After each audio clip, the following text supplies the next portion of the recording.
Welcome to episode 46. On this episode, I'm going to again give you a quick update on some things that I've been working on, and then we're also going to spend quite a bit of time on this episode with knitting the little dress that's actually for the hippopotamus, but I'm going to make it and put it on the zebra.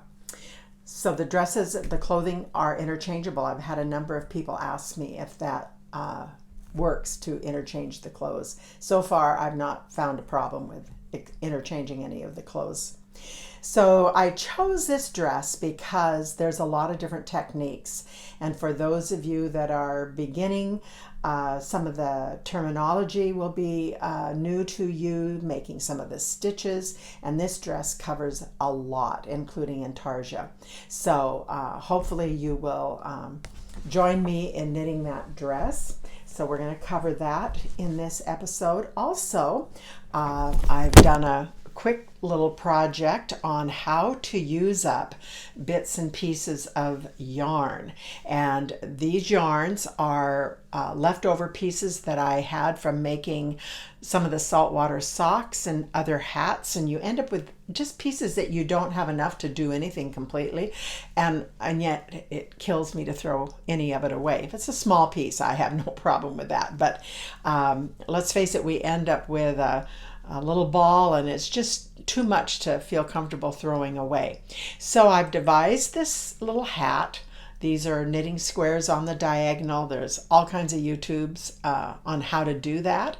I knitted a band, and then for the very top, I just chose one of the colors, the same color as the band, and did all my decreases up here in the top, and then did a fun pom-pom. So this is really a really fun way to make a hat. All of these squares are knitted on together, and they're not sewn together, they're knitted together. So that makes it kind of fun to do. So fun little project of what to do with yarn scraps. The only thing I will say is all these yarns are the same. It's just different colors of the same yarn, so they're very compatible. Then I've started myself another project, and I'll grab it here. First of all, I'll show you where I got the design. It's another throw, but one of my favorite books is this Alice Starmore, and it's just nothing but graphs and different designs. But I have looked at this particular design many times, and I thought, oh, that just, my eye keeps going back to this particular it's kind of a butterfly or a bird. There's probably a name for it. Let's see what she calls it, if there is a name for it. No, it's just called all over pattern. But it has always intrigued me. So I thought, well, I'm kind of in the mood to have a long-term project going. And so my long-term project is another throw. And here I'm doing it, gotta make sure I don't throw my computer off of the table, so I'm gonna get rid of a couple of books here. So they're in my way. So here I am, I've started it. You can see it's in specific shades of green. It's got some lavender, it's got some pink. The background is all done in a gray, and this is Jamieson and Smith yarns, the Shetland wool, and both Jamieson and Smith. I'm using both yarns. They're very compatible. My color palette is in lavenders. There's several shades of green. There is some pink, some blues, some even creamy, just a warm cream color. It's really not yellow, but it's close to I'm actually blending it with this pink tone, and it's a lot of fun. And I'm not changing specifically on certain rows. I'm just kind of doing it as I feel like making a change. But I think this is fun. It's working with a steek, and I'm doing something different this time with the steek. If you can see, the steek is all done in the gray, but the center line is one of the light colors, so that when I go to cut it, I've got a nice line to follow when I cut that steek open. So I don't know why I didn't think of that earlier, but it's going to make cutting this steek open a lot easier to see. So here's what the throw is going to look like. So we'll see. I have no idea how long it's going to take to do this, but it'll be done when it gets done. But I like to have several projects going at one time. So this is one of them that I have presently going. So we're going to get right in to working on the dress out of the knitted animal, the wild knitted animal friends. And there's a little bit of a glare on my book here, but I'm going to actually make the zebra, but I'm going to put this little dress on. And so I hope you knit along with me. I hope you're finding these videos helpful. I get many really complimentary remarks of how it's been helpful to you, and that's my goal. Share my knowledge, what I've learned over my many years. So have a good day, and we'll get right into knitting the dress, and hope you have fun with it. Thanks. Well, I'm ready to start the dress that we're going to make. It's actually the dress for the hippopotamus. However, I'm actually going to make this dress for the zebra.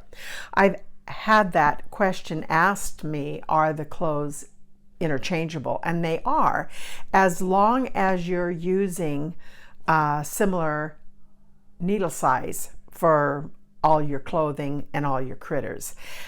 I vacillate sometimes between 2.5 and 2.75, and those are very interchangeable clothes-wise. I've never had a problem. I just kind of grab a pair and have experimented, and I'm going to use the 2.5 in making the clothes today. I chose this dress. I've not made it, but I was looking at the pattern, and there are a number of good training points in here. And I think once you've made a couple of the garments, you're going to really feel comfortable making more in the future, because there's a lot of repetitive stitches and how they're assembled. I will tell you that I'm going to try to keep this very basic. I'm kind of pretending in my own mind that I'm talking to someone that has never made one of the pieces of clothing, or only a couple, and you don't feel real confident. So if you've been making these and you've had a lot of experience, some of my procedure here is probably going to feel very basic, but bear with us, because I think that's pretty important for some of the viewers, based upon the questions that I'm getting. So I've laid out my color palette here. The black and the white here are going to be for the zebra body. So I'm just going to sit those aside. And honestly, it's I went with what colors I had in my stash. So they don't exactly match. I'm kind of using this lighter greenish, grayish blue, whatever you want to call it, for the little blue in the dress. And I'm not using a green. This white will go on the flower. So the colors for the dress are right here. And it doesn't make any difference which one you start with first. Just continue to do them in order. Once you start whatever you use your first color, then keep those in order. And I may do something like that. So that's up to you. You get to play around with whatever colors. You don't have to use this many colors. You actually can do this stripe in a 2-color or 3-color. But I am going to go with the 4 colors there, and then the white, of course, that's in the flower. So when you're starting up a pattern, you always kind of want to read ahead. You don't just want to start out the first line and not have somewhat of an idea where you're going. So get my glasses on here and get my pattern book over here. You can see I've cut my book apart. I think if you've been watching, you realize that I've taken the beautiful pattern book and I've cut it apart and put it in a 3-ring binder, and then I actually scan the pattern and put it on my my phone, and I have it on my computer. But today we're going to use the book, so it's right here in front of me, because my phone is recording and my computer is looking at what we're recording, so I don't have any other devices to use. So the hippopotamus, this is the head, here's the ears, get over here to the dress, the flower dress. And this is also a good pattern to use, because if you've never followed a grid before, this is going to help teach you how to do that grid. Also, there's some light printing right up here under the title flower dress. They should have put this in capitals and big bold, because often there's very, very important information in that little paragraph right there, and we can overlook it, but don't. Always read in her patterns, especially, you want to read the information that she has. And I'm just going to read it out loud, excuse me. The dress is worked top down. That means from the neck down to the bottom. With raglan sleeves. It is worked back and forth in rows, and often, if you've watched me very much, I convert these patterns into knitting in the round. Well, I'm not going to do that with this one, simply because they're showing this dress buttoned all the way down, and the tail is all the way down here. So if we were to knit it in the round, I would still have to do an opening up here to get it over the head. And then, yes, we could do this little section in the round, but then I'd have to leave an opening for the tail, so that doesn't make sense. So I'm not converting this into the round. We're really going to pretty much do this according to her pattern. So it is worked back and forth in rows, and the sleeves are worked in the round. So we will see how that gets put together to do those in the round. The button band, first and last 3 stitches of each row, and you can see that's here in the darker color like this, are worked in yarn A. So she's calling this yarn A throughout, using intarsia, which intarsia is the method for doing the flower. It's called intarsia. Let's see, where did I leave off here? Intarsia method, and it says see techniques in the color work section. So back here in the back of the book, it's very important. You want to get familiar with these pages back here, because someplace in here, I know how to do intarsia, but we'll just know that there's instruction for that back here in the book. So there's information here in this book. This is a big pattern book with a lot of techniques in it, and sometimes you can look at a pattern and just kind of go on your own and get it put together, but there's a lot of detail in her books. She gives a lot of good information. So this is one of these patterns that you really want to take it line by line until you're confident with it, and then change up the parts you want to change up. I change them up all the time. But when you're learning, I really say do several of her patterns exactly as she says. And then as you get a little more experience, there may be places that you feel comfortable converting some things, doing them in a different way. Because in knitting, there often is more than one way to do something, but I really recommend following line by line, especially your first couple of critters and your first pieces of clothing unless you've done a lot of knitting.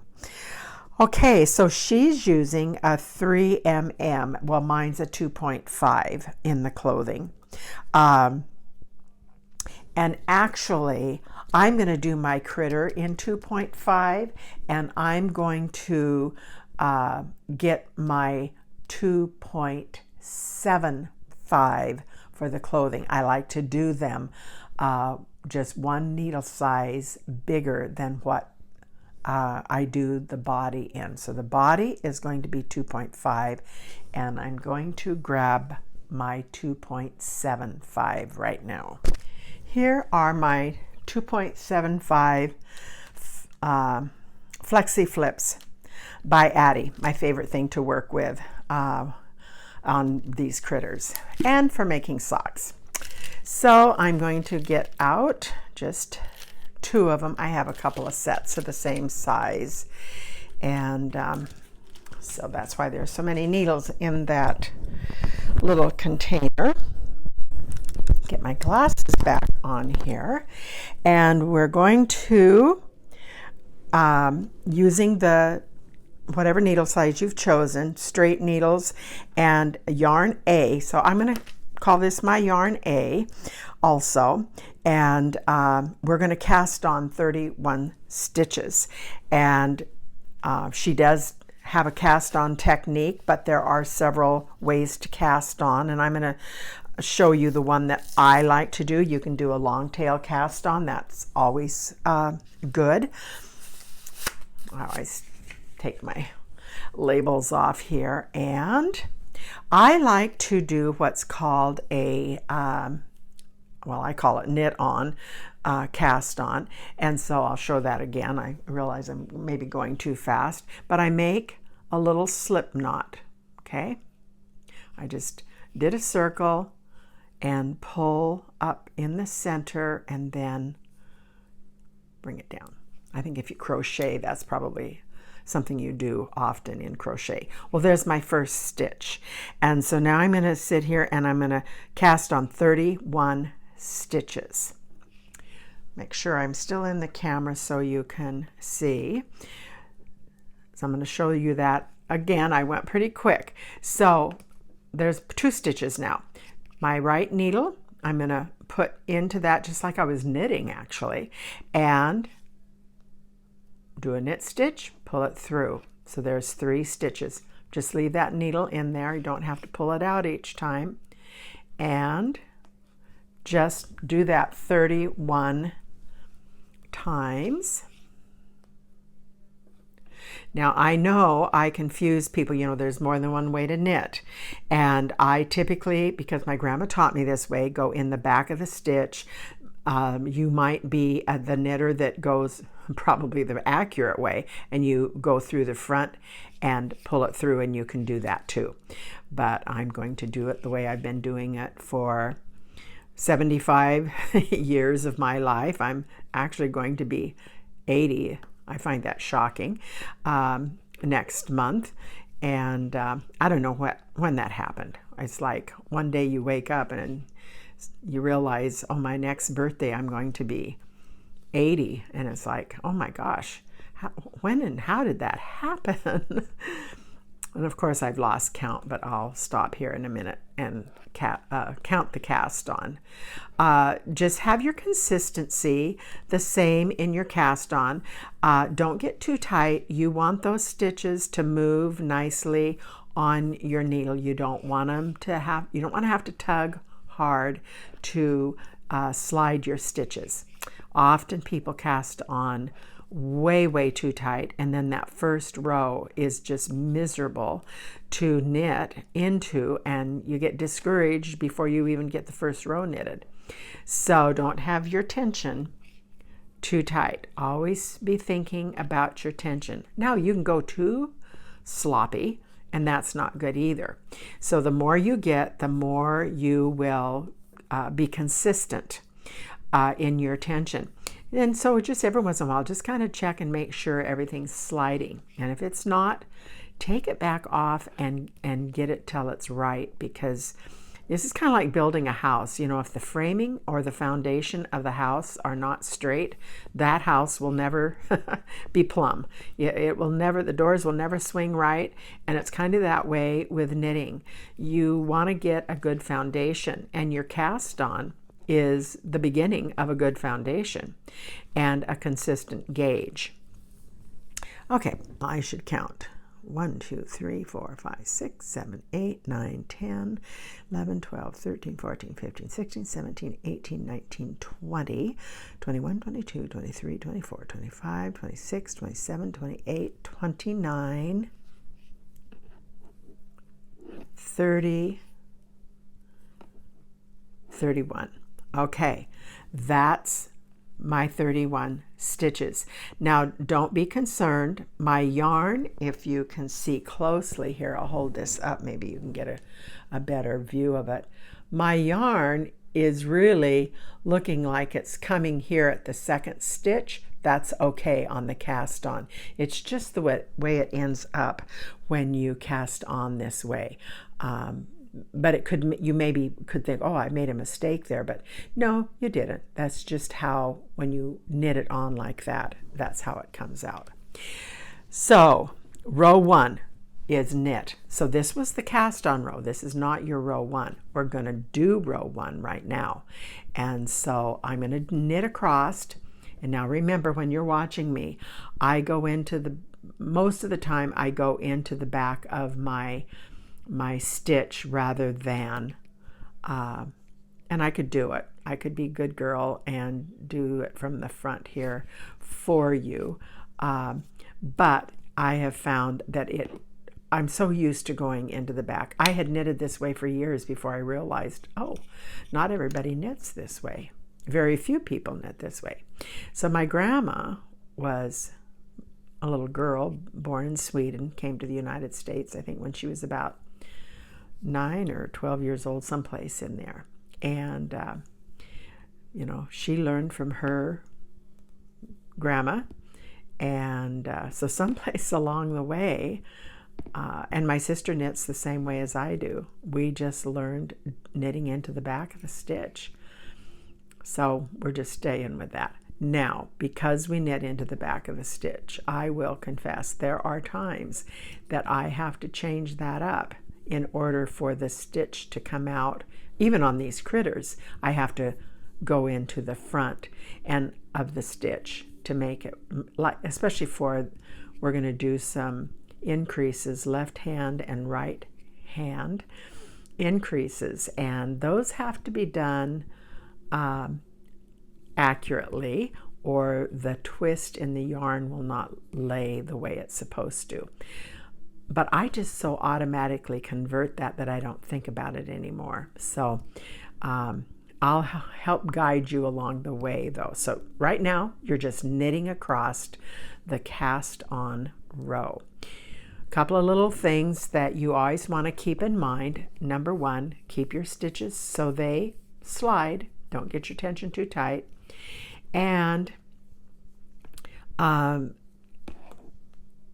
be willing to follow the pattern, count accurately, learn what a right hand decrease and or increase, left hand. Now I just slipped that stitch off, pick it back up. And don't think, oh, I'm just going to knit those two together when it's actually doing an SSK or an SK.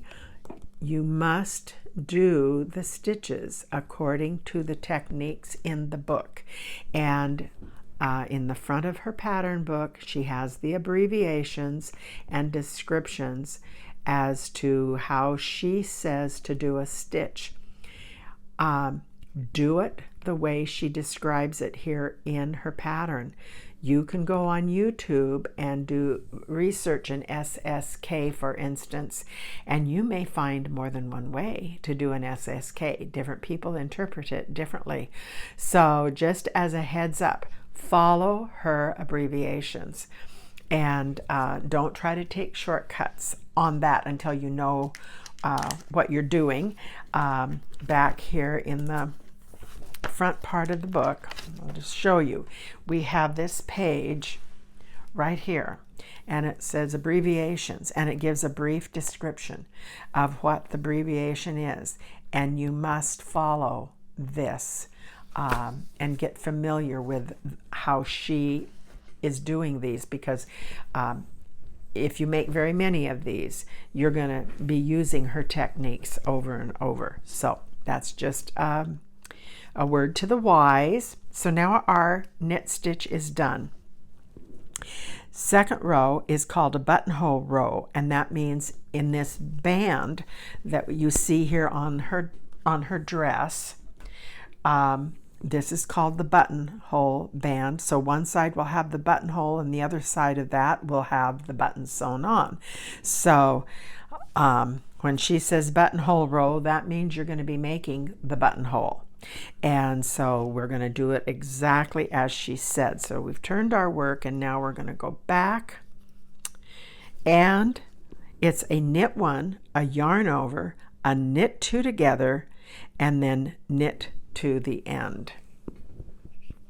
So we're going to do just that. We're going to knit one, and then what is a yarn over? Well, you probably know, but it's just where you wrap the yarn over, and then it says knit two together. So just for the fun of it, let's go back to the abbreviation page. And the abbreviation page, we're going to just the knit two together, and it's strictly that, knit two stitches together. And then there's a knit three together. So we're going to do the knit two together.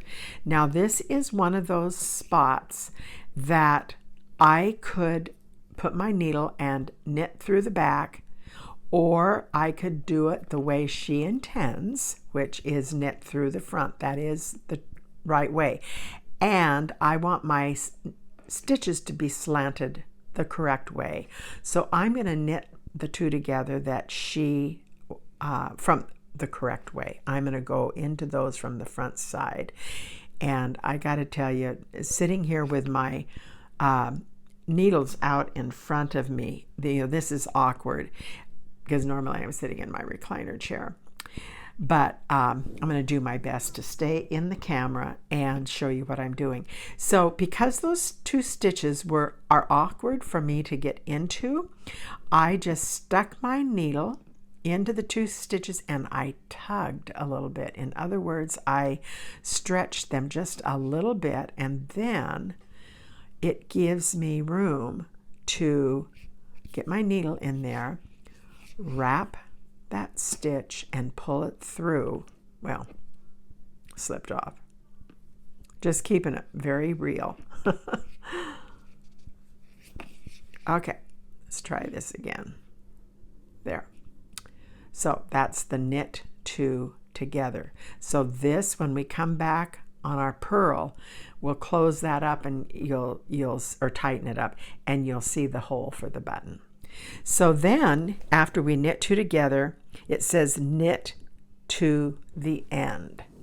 So that's exactly what we're going to do, is knit over to the end. And I probably will cut some of this out or fast forward it, so you're not having to sit here and just see me do this knitting with the needles bouncing on the book. That drives me crazy, but for the sake of the video, I'll put up with it here for a little bit.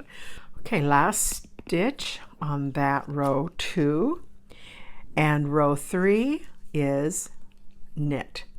So we've turned our work now, and we're just going to knit straight across.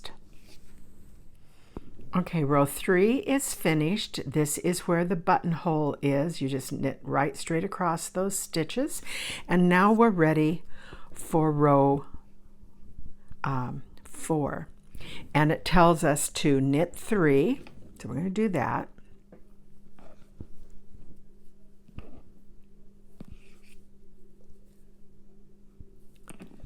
And then it tells us to knit 1 and then knit front and back, and then knit 1.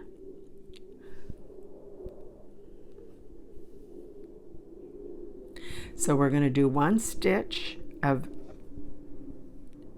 inside the parentheses is a knit 1, and then we're going to take the next stitch and we're going to knit front, knit through the front, and this time she's saying knit through the back like I normally do. So we've just made an increase.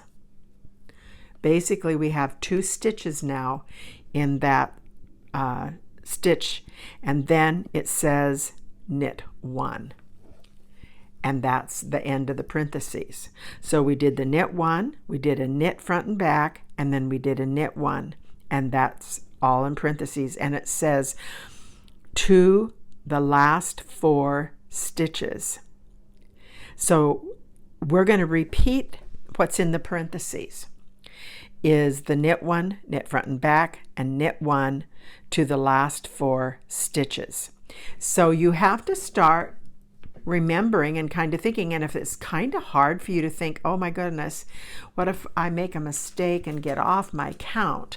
Well, put a little marker right there. That's the end of the first, put a marker on this needle. So that's the end of what was in the parentheses. So we could go again, knit 1, then we're going to do a knit front and back,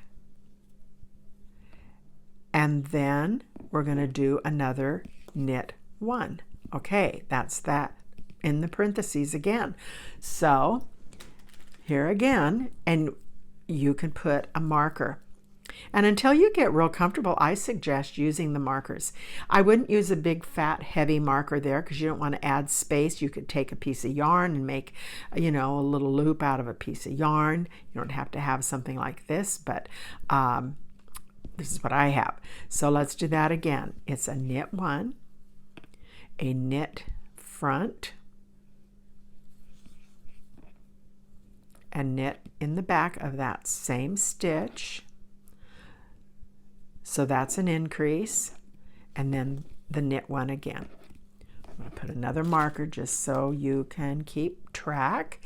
And sometimes when we get off in a pattern, it's because we didn't keep good count, or we slipped a stitch, dropped a stitch, and so keeping the correct count is just really critical. So I'm going to finish that up to the last 4 stitches. All right, I've knitted up to the last 4 stitches, and what she says to do is to knit, just straight knit those last 4 stitches.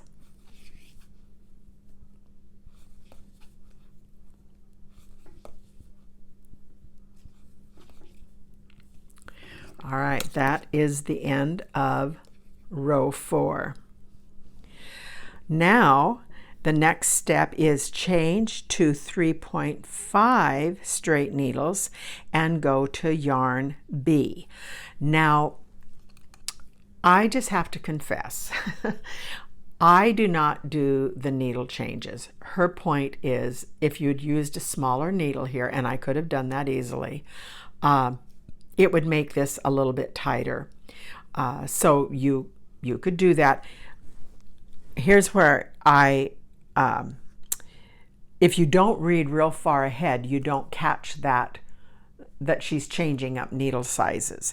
And we really could have read through the pattern further than what I did. But just from experience, I have not seen the value in that size change. So I don't do it. I just use the same size needle all the way through. But you can change needle size if you want. My tension is always pretty consistent, and I tend to probably knit just a little bit tighter, maybe. I don't know. My gauge might run a little bit tighter than a lot of other people, but I don't change the needle size. So that's up to you. And by the way, I meant to mention, you may not have straight needles, these flexi flips with this little cord to me as the cat's meow, but you might have short circular needles, and so you could use like 2 really short circular needles, or you could use a really long circular needle. You know, whatever needle you have that's working for you, you have options with the needle. This is what I like to do. All right, so we have finished that row 4. I'm not changing needle size, but now we are going to go to the next color. But reading the fine print here in this section right here on row 4, they also say, remember to work first and last 3 stitches of each row in yarn A. Well, I only have 1 ball of yarn A, but what I'm going to do, because I started on the inside yarn, you have to have this color on both ends of your work. So I'm going to pull off. Could have done this ahead of time, but it's good for you to see. I'm just going to make a small ball to work with, but I want to guesstimate how much I'm going to need for the this part of the dress, because both sides have this salmon-y orange color, so I have to have a little ball for each side. So that's why I chose this pattern, because there's several things going on and you'll learn a lot. But I just encourage you to take your time. Don't get in a big rush. Don't cut yourself too short on this little ball of yarn right here, because you don't want to have to add on to it, I should say, before we get the dress done. But it's just enough to go those 3 stitches down the one side. So you're seeing me do this, and it's no wonderful technique. Okay. All right, I'm just going to say that's enough and cut it off.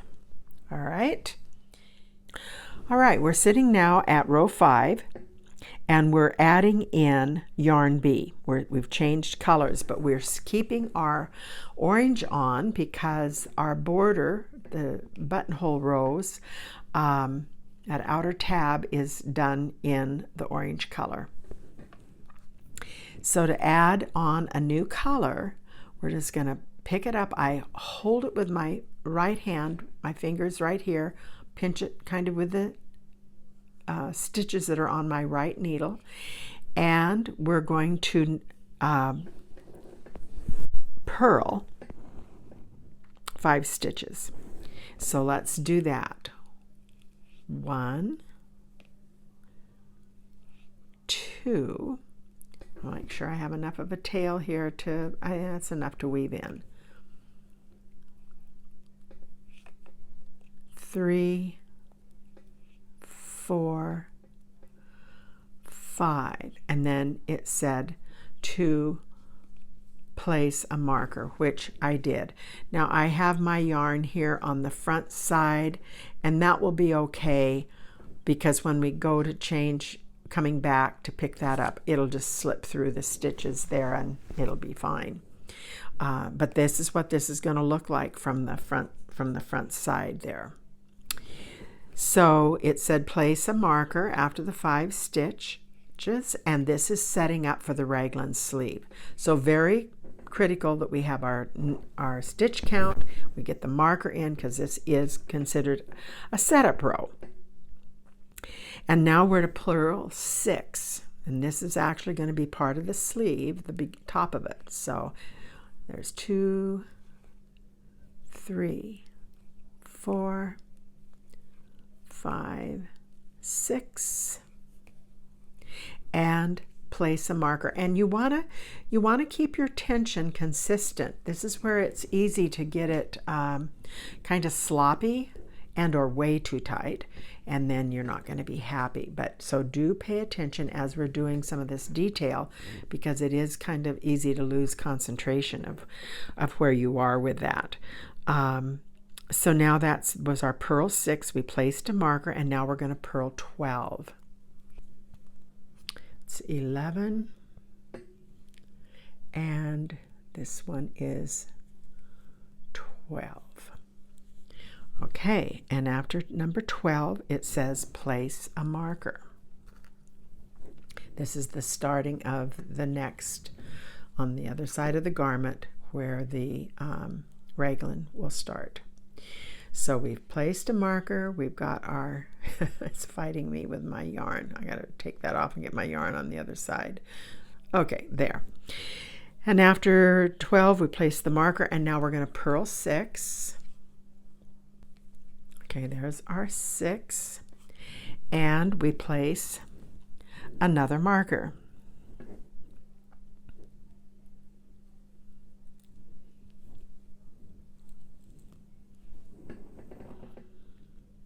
And we're then going to purl 4.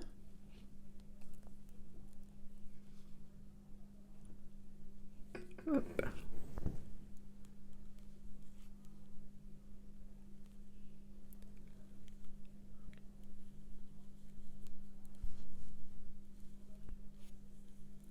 This is where we've made those increases, and sometimes it feels tight or doesn't want to cooperate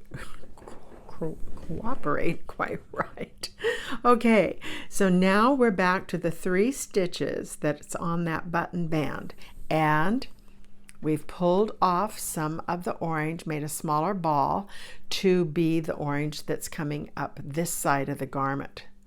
So this is going to stay attached, and this other big ball is going to stay attached while we're doing the main part of the body. So just like we started the yellow, we're going to start this orange. Leave yourself enough to weave in there. And we are to knit these last 3 stitches. 1, 2, 3. Now, I do not tie this in. You do not want a knot. Believe it or not, when we come back and weave these ends in, this will all snug up and lay just like you want it to be.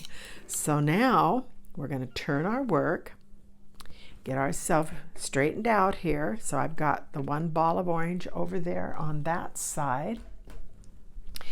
And here's our other ball of orange that's on this left side, and you do want to take the time to keep your yarn as untangled as possible. And the yellow is what we're working with now on the body. And so now we have proceeded to row 6, and it says knit to marker, and this is our first marker. So remember, our first 3 stitches are in the orange. So we're going to knit those.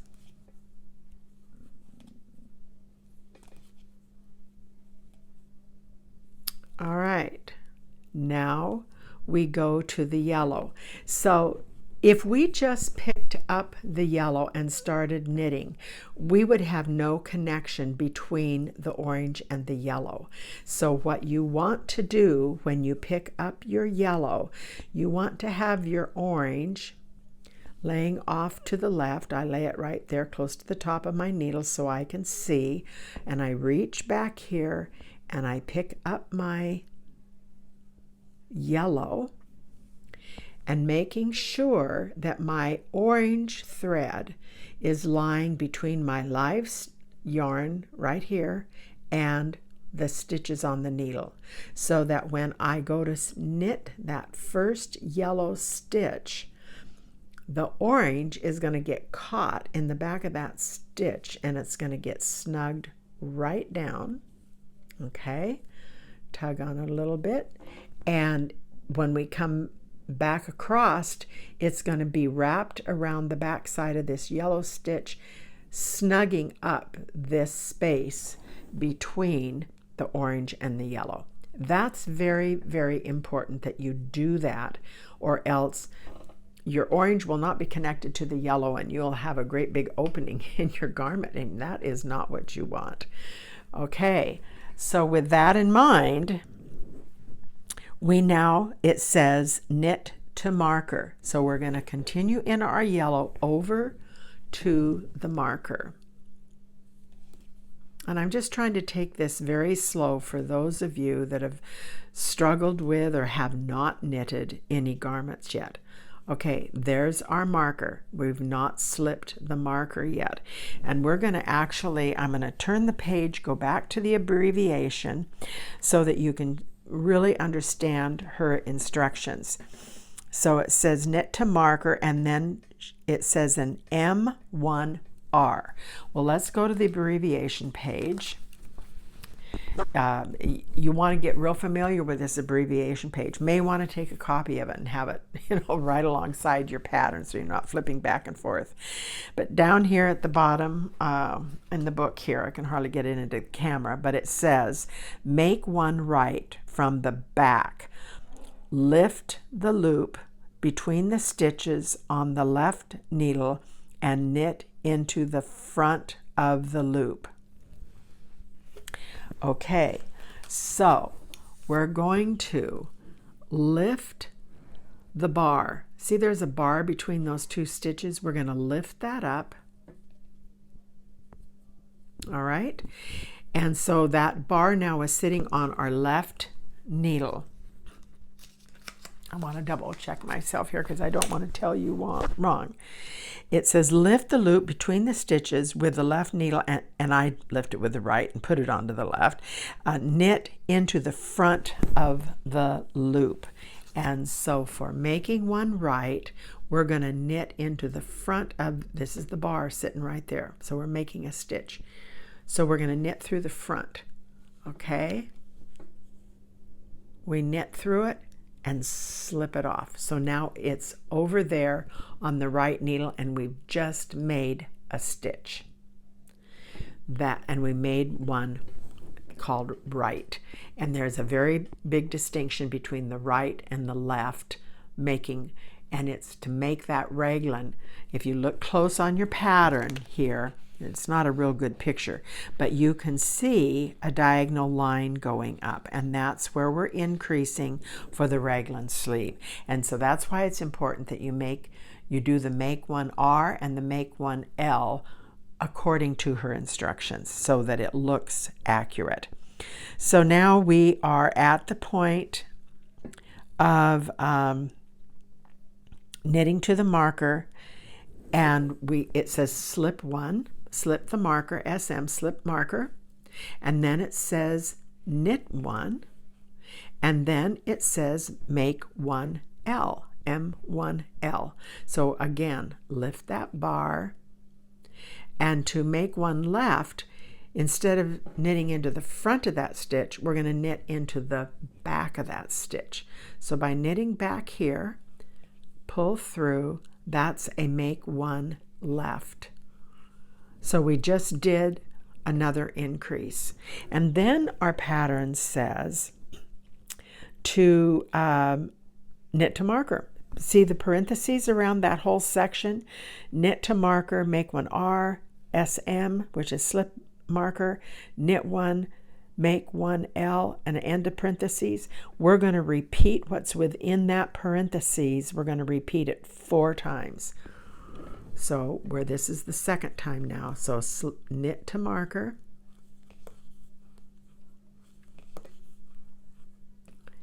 and my yarn had kind of a little funny split in it, but I fixed it. Okay, now knit to marker. There's our marker. Here's the bar between the two. Put the bar up onto your left needle, knit into the front of it to make one right, slip that off, slip the marker, knit one, make one left, which is lift the bar, and I got to double check myself. I would just hate it if I was telling you wrong. Yeah, make one left. So you're knitting into the back of the loop and pulling it through. And now again, repeat, knit to marker.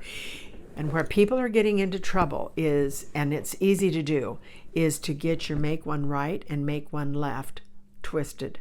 And if you do, you won't get that nice line in your raglan. Your raglan will not look right, and you'll get very frustrated. And usually the problem is we're not getting the make one R and make one L in the right location. So now we're knitting over again to the marker. I'm going to just do a couple of rows of this, and then I'll knit off camera and come back at the next change. All right, so now we've knitted to the marker. We're lifting the bar up and putting it onto the left needle. We're going to knit in the front of it, slip all that off of the needle. So now that new stitch is on the right needle. We're going to slip the marker. We're doing a knit one.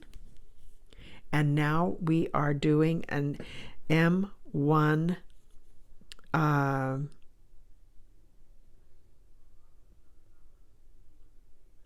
M1 L. Confused myself here. Okay, so that is lift the bar, knit into the back of that loop, and knit over to the marker.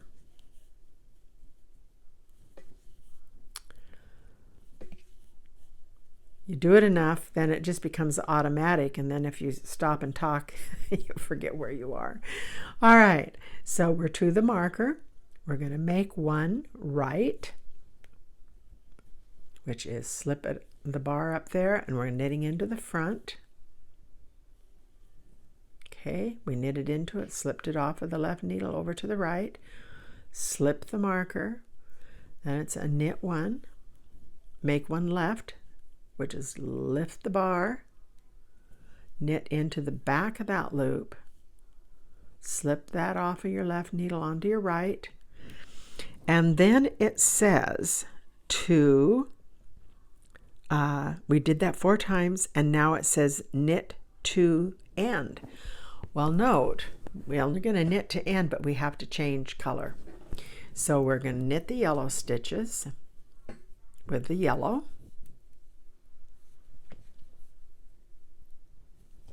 All right, now if we just drop the yellow and start with the orange,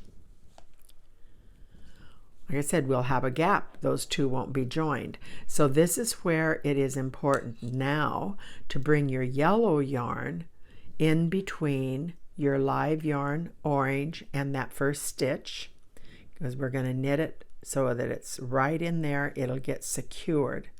So you want to be able to see it.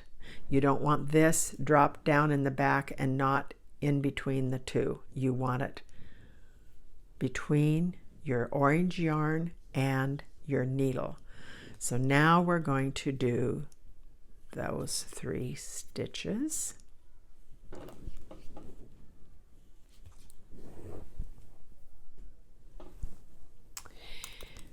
There.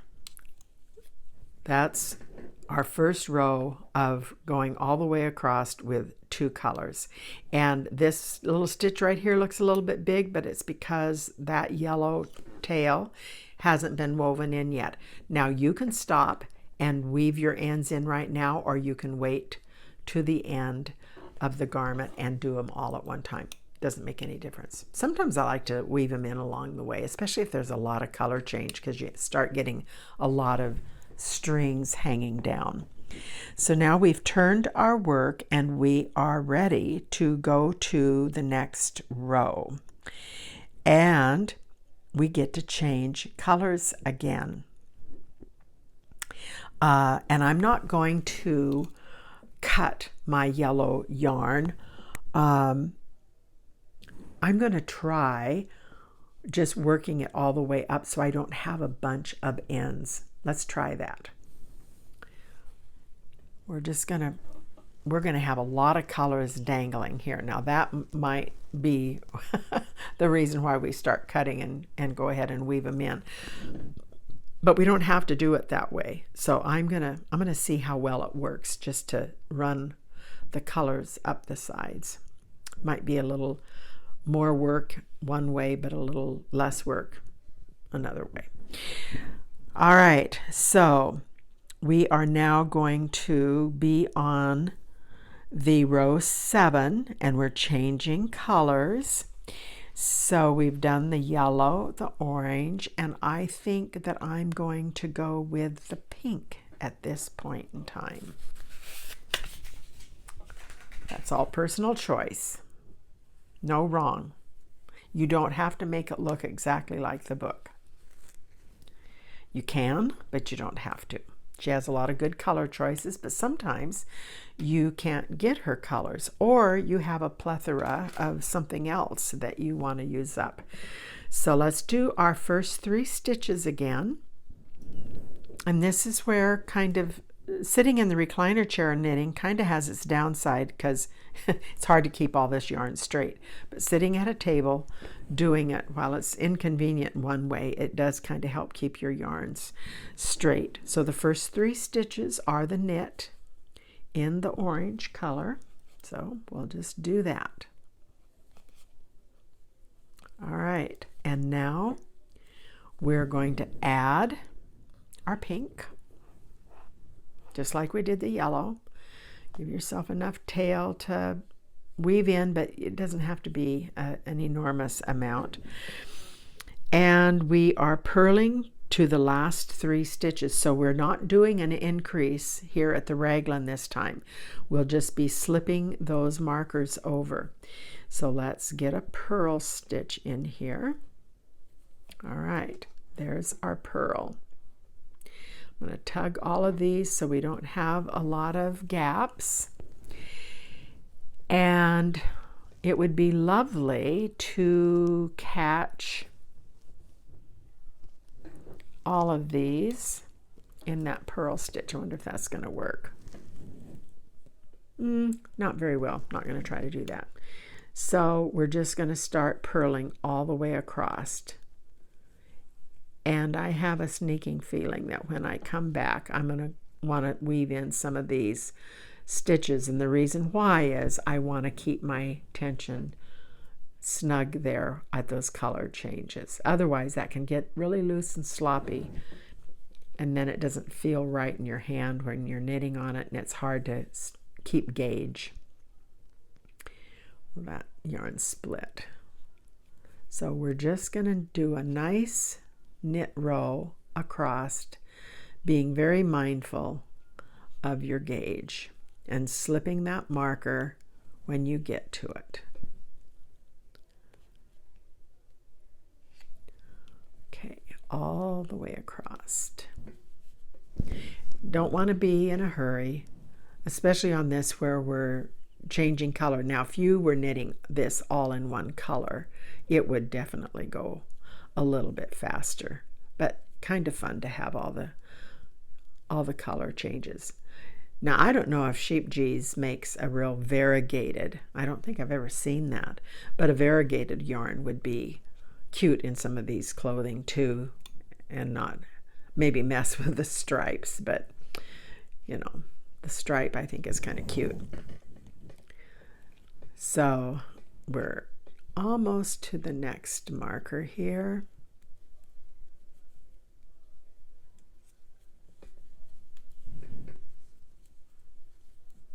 So on the purl side back, you don't do increases. The increase is always on this particular garment from the front side or the knit side. So we just slip that stitch, and I'm still purling.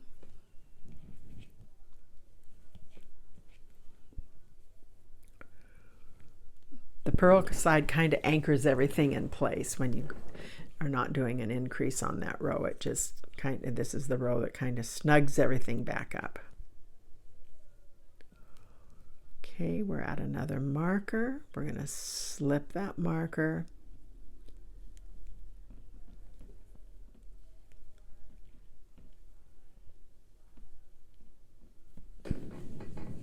Making sure your yarn, your stitches still slide on your needle. A lot of things to hold and think about. So you don't make this your first garment. I would not make this your first garment. All right, so now we're here where we're ready to knit the orange. So I'm laying my pink across out straight so that it falls between my live yarn and my needle. And then when I knit this first stitch right here in the orange, well, almost purled it, it gets secured, except for I did that on the front side and I don't want that on the front side. It slipped over where I didn't want it to be. Knit, knit. And here is where, where the color changes. You want to make sure you've tugged on your yarn and you've snugged up those little spots right there so they don't get sloppy. All right. Knit row, done. Well, the knit 3, and that was actually the purl row. So now we are going to do row 8. And it is just like row 6. And then there's another color change after row 8.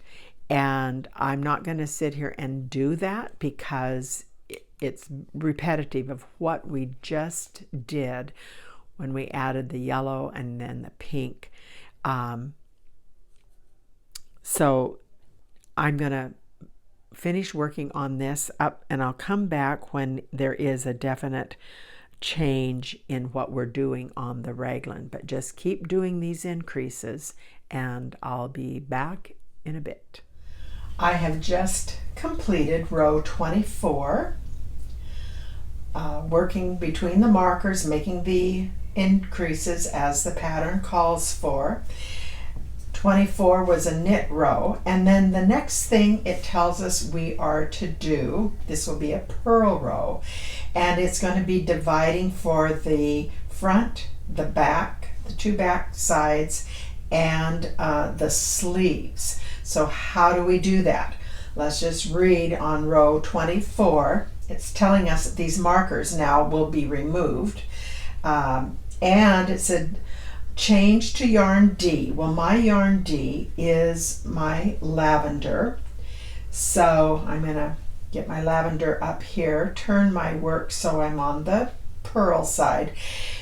Now I'm going to guess that by now, with changing colors on all these rows, you have come to the same conclusion that I always come to when working with multiple colors. It's really important to keep your work kind of laid out and in order. I sometimes actually do it from my recliner chair and then the yarn gets all twisted and then I have to stop and it takes 5 minutes to get it all untwisted. But the give and take is it's easier to work this way and keep your yarn in order, but it's more comfortable to sit in the recliner chair. So I end up doing a little bit of both. But for now, we're under the video camera and that's keeping me all in order. So my lavender yarn right over here, get it up here so it's in my hand. And we continue to always knit our first 3 stitches in the color that we're using for the buttonhole row, or edging I should say. Get it up here so everything's easy at hand. And this is fiddly, so a lot of people don't like to do this, but it is good experience, good practice. It will help you in your knitting skills. So it is a good discipline to do. It's kind of like learning to play the piano and all of those, runs we have to practice and all of that. It's discipline to our brain. So that's what we're doing here. So we're going to knit our first 3 stitches.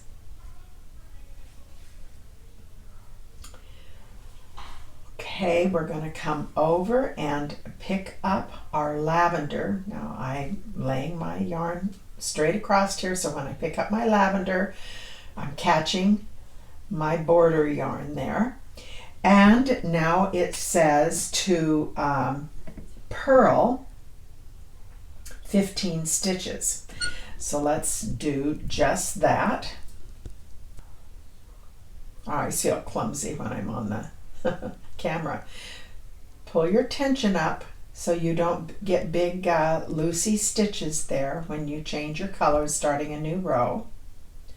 Always be thinking about your gauge.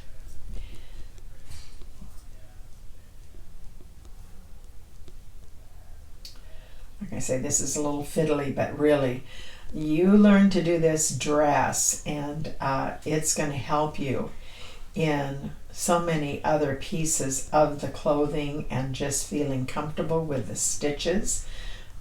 This is really good practice, and if you're a more beginner knitter, don't give up. Just be patient with yourself. Lots of little things to think about for sure. Let's count here. 1, 2, 3, 4, 5, 6, 7, 8, 9, 10, 11, 12, 13, 14, and it says 15 stitches. I hope I didn't decrease one more than I should have. Let me see here if I counted accurately.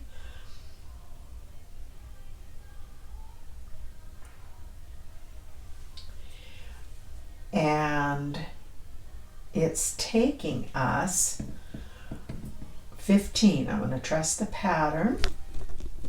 So here's my 15th. I removed my marker. And now the pattern says that we're to get a waste yarn and we place the next 25 stitches onto a waste yarn, and this is the sleeve. So we're not going to work these 25 stitches. We're going to put them on a waste yarn. So I've chosen a dark yarn here, so hopefully you'll be able to see what I'm doing. And you just need it to be a little bit longer than the stitch area. I like to leave a little extra because I'll show you what I do with that. So let me cut this yarn, get a needle out, one of my blunt nose little yarn needles here.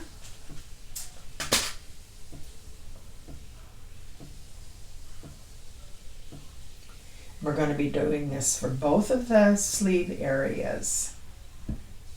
So we just slip the needle in and pull that stitch off of the needle that's in my right hand, the sewing needle. I'm slipping into the stitch on the knitting needle and I'm going through it. Don't split the yarn, just go into the center of the stitch and slip it off of the left hand needle. And we're doing that with 25 stitches. That's exactly right. It takes me, I just counted my 25 stitches. It takes me right up to the next marker. These stitches that I'm slipping off here will be for the sleeve.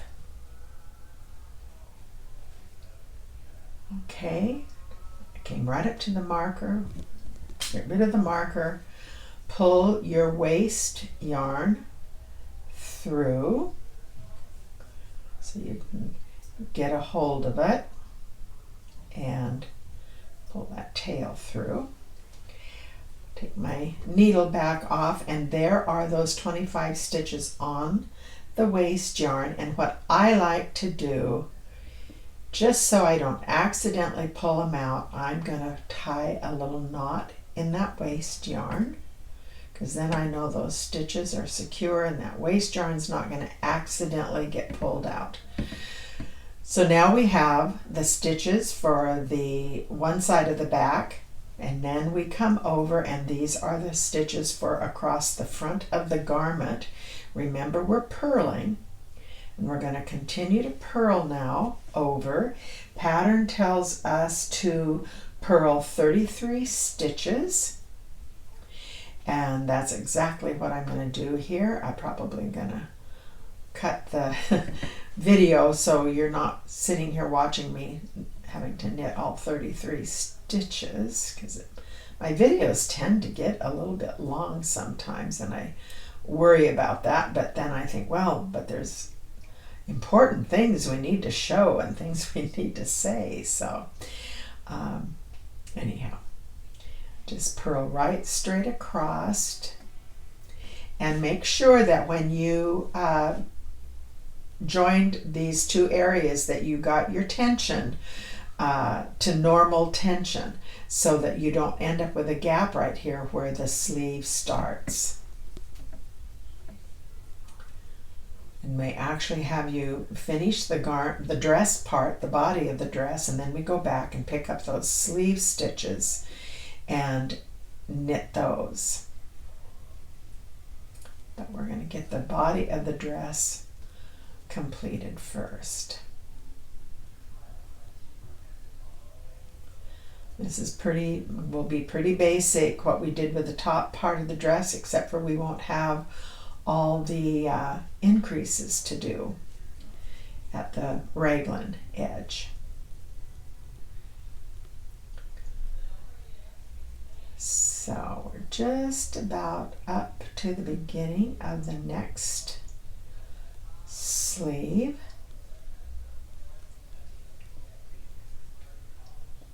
I'm going to double check myself. I'm going to count my stitches real quick.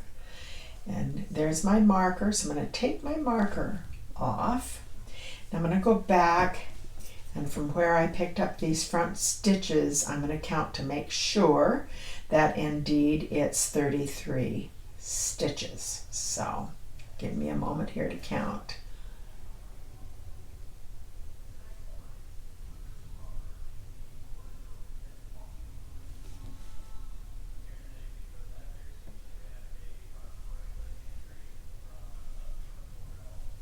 Always feels good when that stitch count comes out correct. Okay, I needed to do that one more.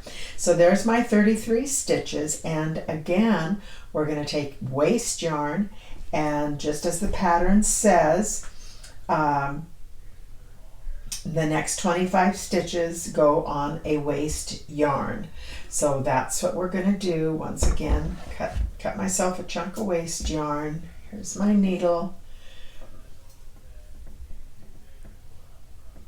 And we're just going to put those next 25 stitches onto the waste yarn, and then pick up and knit across just like the pattern says, purling 15 stitches and then the 3 on the end.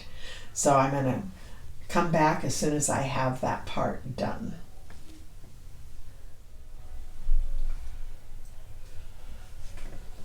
All right, I have my next sleeve on my waste yarn. I've fastened it just like I finished the first one we did. And now we're going to purl across the other side of the back and do our last 3 stitches in our contrasting color, just like we did at the beginning of this row. Remember to make sure that your tension is consistent and that you don't leave yourself a big gap right here at the beginning of the or where the sleeve begins and ends actually. So we just are purling across now.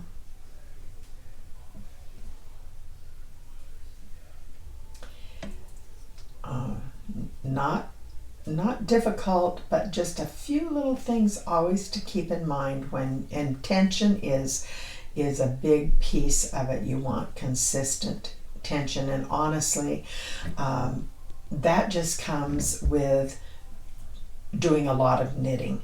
The more you knit, the more your hands get used to that, the pattern of just, you know, knitting and purling, you will learn to have a consistent tension. All right, we're at that point of changing color again. So I want to get my yarn that I need to work with. A hold of that, and now we are going to knit the last 3 stitches. And I'm going to stop for a second and tug on the lavender that I'm using, just to make sure there's no gap there, because you want that to be nice and right up snug. But you don't need to pull it excessively tight. But you do want to make sure you don't get a gap in there. All right, so there is the joining of the front and the backs together. Now you can see where the sleeves we'll come back and do those at later. And now the rest of the garment, we're on row 26 now, and it is a few increases in there on row 26, and we'll just do that, because what I'm going to do is I'm going to do that first increase, and then I'm going to finish the body of the dress up to the intarsia. But I'm going to put that on another video, because I want to get this one posted, so I will get this dress up to the point of ending it here pretty soon. But the dress itself the video will be ended, but the dress will be completed in the following video, and I will get right back to doing that and getting it posted. We've in the freeze of winter right now. Some of you across the country are in the same place. We have real cold, not as cold as it is on the East Coast, but cold for us. So it's been 13, well, down to 10 degrees, and so we have ice pellets all over. Everything's white, so it's not even pretty snow. It's pretty and white, but it's not fluffy snow. And starting this afternoon, we're to have freezing rain, which puts just a sheet of ice over everything. So we're going to be shut in for a few more days. We've actually been without power for the better part of 1 day. I feel lucky that we got our power back on, because many people here in Portland have no power yet after the better part of a week. And many big fir trees came down and fell on houses. Hundreds of houses have been flattened with these big fir trees we have here in the Northwest. So I feel fortunate to be safe, and it's a good time for me to finish up this video. So I'm going to do this next row and then bring this particular video to a closure and get a new one started, because I want to get this one posted for you. So starting on row 26, we're going to knit our first 3 stitches, and then, like we've been doing, and I'm still in my lavender color, pick up my lavender, knit across 28 stitches. Okay, there's my 28 stitches. And then they're having us do some increases right across the front. And after the knit 28, it's knit, front, and back. That's the KFB, means knit, front, back, 6 times. So what we do is I'm going to go in there and knit in that stitch, and now I'm going to knit in the back of that stitch. So that's 1 knit, front and back, and we do that 6 times. So that's 1,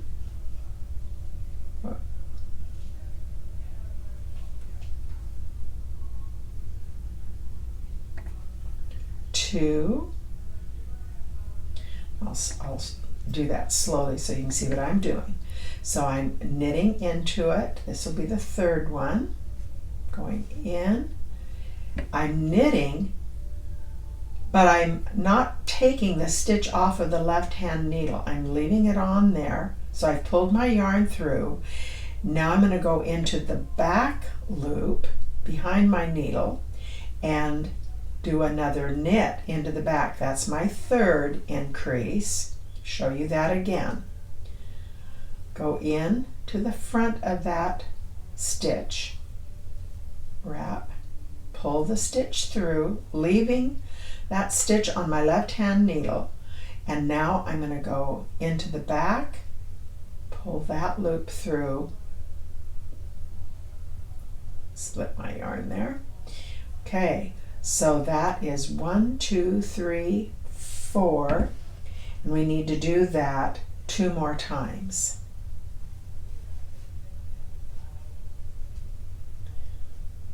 Sometimes it's a little fiddly. Be patient with yourself.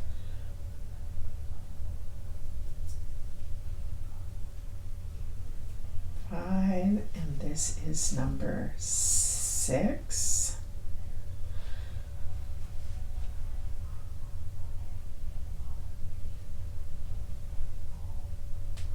Whoop. Okay. There's 6 increases. 1, 2, 3, 4, 5, 6. So that's going to give a little bit of a design there on the front. Gives us 6 increases, and then it says knit to waist yarn sleeve, and then I read the wrong row. Sorry about that. Knit the 29 and then knit 3. So I'm going to complete that row, and then I will be ending this video and coming back at row 27.